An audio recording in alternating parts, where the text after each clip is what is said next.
Hello friends, నేను Swaroopa. Welcome to our channel Swaroopa updates. ఒక మంచి అప్డేట్ అండి, అందరికీ ఉపయోగపడేలాగా. ఆరోగ్యానికి చాలా మంది ఇంపార్టెన్స్ ఇస్తూ ఉంటారు. సో అలాంటి వాళ్ళకి హెల్త్ పాలసీ గురించి బాగా అవగాహన ఉన్న వాళ్ళకి అండ్ అసలు అవగాహన లేని వాళ్ళకి వీడియో బాగా ఉపయోగపడుతుంది. సో అసలు ఈ వీడియో ఏంటంటే హెల్త్ ఇన్సూరెన్స్ అసలు ఎవరు తీసుకోవాలి, ఎప్పుడు తీసుకోవాలి, ఎంత కవరేజ్ ఉంటే బాగుంటుంది వాళ్ళకి అన్నది ఈ వీడియోలో చూద్దాము. సో వీడియో స్కిప్ చేయకుండా ఫుల్గా చూడండి. మీకు నచ్చితే కనుక లైక్ చేయండి, షేర్ చేయండి. నా ఛానల్ మాత్రం సబ్స్క్రైబ్ చేసుకోండి. సో ఇలాంటి వీడియోస్ ఇంకా మీ ముందుకి చాలా తీసుకొస్తూ ఉంటాను అనమాట. నేను ఇచ్చే ప్రతి వీడియో మీరు చూడాలి అనుకుంటే కనుక ఖచ్చితంగా నా ఛానల్ని సబ్స్క్రైబ్ చేసుకొని బెల్ ఐకాన్ కూడా క్లిక్ చేయండి. అసలు హెల్త్ ఇన్సూరెన్స్ ఎవరు తీసుకోవాలి? మీకు ఎంత డబ్బులున్నా సరే, మీరు ఎంత సంపాదిస్తున్నా సరే, మీరు ఎంతైనా ఖర్చు పెట్టే స్థితిలో ఉన్నా కూడా మీరు హెల్త్ ఇన్సూరెన్స్ అనేది ఖచ్చితంగా తీసుకొని తీరాలి. ఎందుకంటే మనం ఎంజాయ్ చేయడానికి ఎంత డబ్బులైనా ఖర్చు చేస్తాము, కానీ ఏదైనా హాస్పిటలైజేషన్ అయ్యి ఏదైనా హెల్త్ బాగోపోతే కనుక హాస్పిటల్లో బిల్ పే చేయాలంటే కనుక మనం చాలా ఆలోచిస్తాము. ఎందుకు మన డబ్బులు ఇంత ఖర్చు అయిపోతున్నాయి అన్న ఆలోచన ప్రతి ఒక్కరిలో ఉంటుందన్నమాట. ఒక ఎగ్జాంపుల్ చూద్దాం. డాక్టర్స్ తీసుకుంటారు హెల్త్ పాలసీ, అలాగే పెద్ద పెద్ద యాక్టర్స్ కానివ్వండి, పెద్ద పెద్ద సెలబ్రిటీస్ కూడా హెల్త్ ఇన్సూరెన్స్ తీసుకుంటారు. మీరు కనుక తెలుసుకున్నట్లయితే ప్రతి ఒక్కళ్ళకి, సెలబ్రిటీస్ ప్రతి ఒక్కళ్ళకి హెల్త్ ఇన్సూరెన్స్ ఉంటుంది. ఎందుకు? వాళ్ళ దగ్గర డబ్బు ఖర్చు పెట్టే పరిస్థితి ఉన్నా కూడా వాళ్ళు పాలసీ తీసుకుంటారనమాట. దేనికంటే ముందు జాగ్రత్త. అదెందుకంటే హాస్పిటల్ బిల్ పే చేయగల పరిస్థితి వాళ్ళకు ఉన్నా కూడా వాళ్ళు హెల్త్ పాలసీ తీసుకొని క్యాష్లెస్ ట్రీట్మెంట్ చేయించుకుంటారనమాట. ఎందుకంటే డబ్బు ఎంత ఉన్నా సరే మనం హాస్పిటల్ బిల్ పే చేయాలంటే కనుక మనకి అస్సలు ఇష్టం ఉండదు. అలాగే డబ్బు లేని వాళ్ళు కానివ్వండి, లేదా మిడిల్ క్లాస్ ఫ్యామిలీ అయినా సరే హెల్త్ ఇన్సూరెన్స్ తీసుకోవాలి.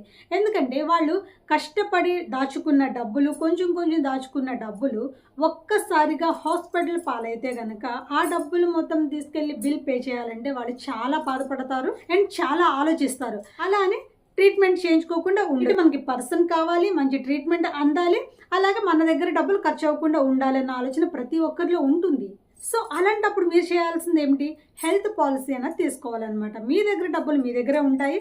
అలాగే మీరు హాస్పిటలైజేషన్ అయితే కనుక మనకి క్యాష్లెస్ ట్రీట్మెంట్ అన్నది వస్తుంది. అసలు హెల్త్ పాలసీ ఎప్పుడు తీసుకోవాలి?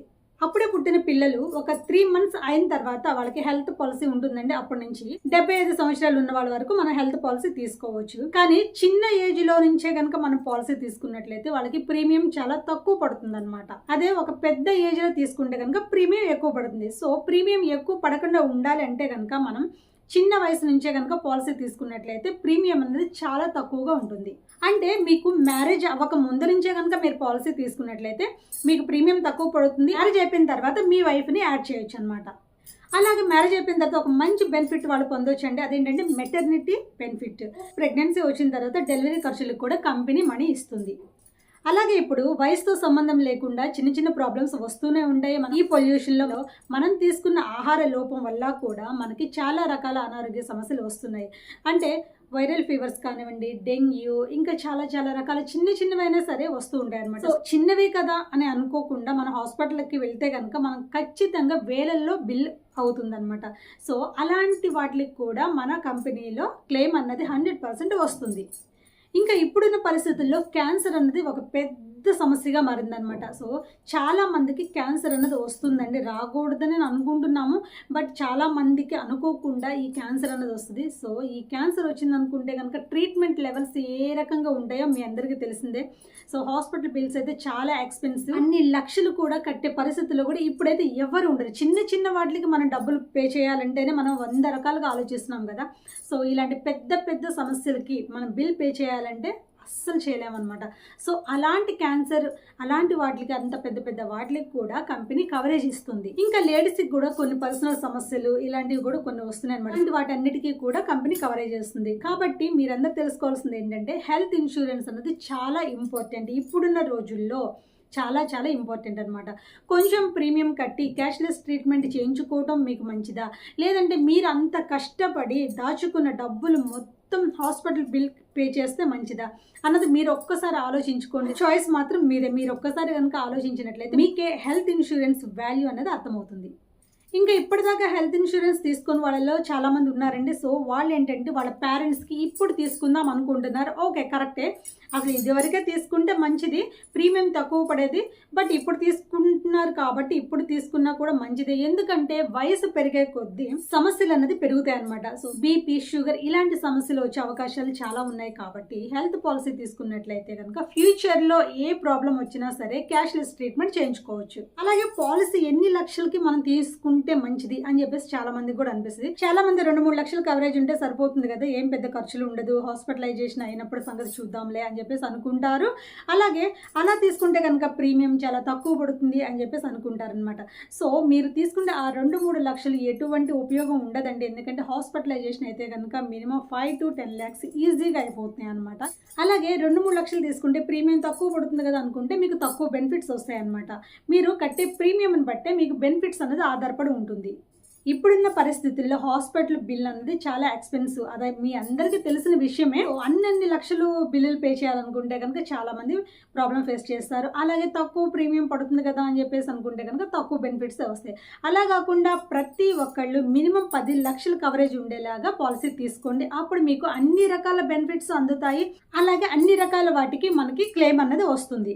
అలాగే 2-3 లక్షలకు కానివ్వండి, 10 లక్షలకు కనుక వేరియేషన్ మీకు ఏం కనిపించదండి. చాలా కొద్ది అమౌంట్ వేరియేషన్ మీకు వస్తుంది అనమాట. ఏ కంపెనీలో పాలసీ తీసుకుంటే మంచిది, ఇది చాలా మందిలో ఉండే డౌట్ అనమాట. సో మీరు ఫస్ట్ చూసుకోవాల్సింది ఏంటంటే క్లెయిమ్ రేషియో చూడండి. అంటే క్లెయిమ్ రేషియో ఎక్కువ ఉన్న దాంట్లో మీరు జాయిన్ అయితే కనుక మీకు 100% బెనిఫిట్స్ ఉంటాయి. అంటే ఒకవేళ హాస్పిటలైజేషన్ అయితే కనుక మీకు 100% క్లెయిమ్ వచ్చింది అనుకోండి, అది మంచి కంపెనీ అని అర్థం. అలాగే ఒక 100 మెంబర్స్ కనుక హాస్పిటల్లో అడ్మిట్ అయితే ఆ 100 మెంబర్స్ కూడా కంపెనీ క్లెయిమ్ అన్నది ఇవ్వగలిగింది అంటే కనుక అది చాలా బెస్ట్ కంపెనీ అని అర్థం అనమాట. ఈ విషయంలో మాత్రం నివా బూపా బెస్ట్ కంపెనీ అని నేను చెప్తున్నానండి. ఎందుకంటే హాస్పిటలైజేషన్ అయితే కనుక మీకు 100% క్లెయిమ్ అనేది వస్తుంది. అలాగే మీరు గూగుల్ సెర్చ్ చేసినా, ఇంకేం చేసినా, ఎలా చూసినా, ఎవరిని అడిగినా కూడా క్లెయిమ్ రేషియో ఉన్న కంపెనీ నివా బూపా. అలాగే నెట్వర్క్ హాస్పిటల్స్ ఎక్కువగా ఉండేలాగా చూడండి. నివా బూపాలో నెట్వర్క్ హాస్పిటల్స్ చాలా ఉన్నాయండి. ఇండియాలో ఏ ప్లేస్కి వెళ్ళినా కూడా మీకు క్యాష్లెస్ ట్రీట్మెంట్ అందుతుంది. అలాగే నివా బూపాలో కనుక మీరు పాలసీ తీసుకున్నట్లయితే మీరు ఫారిన్ వెళ్ళినా కూడా ఎప్పుడైనా సరే అక్కడ కూడా ట్రీట్మెంట్ చేయించుకోవచ్చు అండి. అక్కడ కూడా మీకు క్యాష్లెస్ ట్రీట్మెంట్ అనేది అందుతుంది. అలాగే వెయిటింగ్ పీరియడ్ ఎంత అనేది చూస్తారు చాలా మంది. సో నివా బూపాలో వెయిటింగ్ పీరియడ్ 1 month అండి.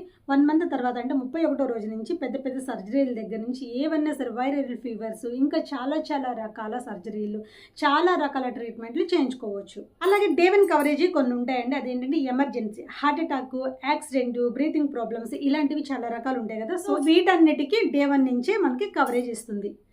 అలాగే పోర్ట్ అయ్యే అవకాశం కూడా ఉంటుంది. అంటే ఆల్రెడీ మీరు వేరే కంపెనీలో హెల్త్ పాలసీ తీసుకున్నా కూడా అక్కడ నచ్చక మీరు వేరే దాంట్లో జాయిన్ అవ్వాలి అనుకుంటే కూడా మన దాంట్లో జాయిన్ అవ్వచ్చు అనమాట. అంటే అలాంటి ఫెసిలిటీ కూడా నివా బూపాలో ఉంది. అంతేకాదండి, మీకు ఉన్న ఎక్స్పీరియన్స్ కూడా ఈ కంపెనీలో యాడ్ అవుతుంది అనమాట. అదే ఎక్స్పీరియన్స్తో కంటిన్యూ అవ్వచ్చు అనమాట. సో చూసారా, పాలసీ అసలు ఏ కంపెనీలో తీసుకోవాలి, ఎవరు తీసుకోవాలి, ఎంత తీసుకోవాలన్నది వివరంగా చెప్పాను. మరి మీ అందరికీ అర్థమైందని నేను అనుకుంటున్నాను. ఒకవేళ అర్థం కాకపోతే కనుక నాకు కాల్ చేయండి. మీరు ఏ డౌట్ అడిగినా నేను చెప్తాను. ఇలాంటి మంచి వీడియోస్ మీకు కావాలి, మీకు ఉపయోగపడతాయి అని చెప్పేసి మీరు అనుకుంటే కనుక మరి నా ఛానల్ని సబ్స్క్రైబ్ చేయండి. అలాగే ఈ వీడియో మీకు నచ్చితే కనుక లైక్ చేయండి, షేర్ చేయండి.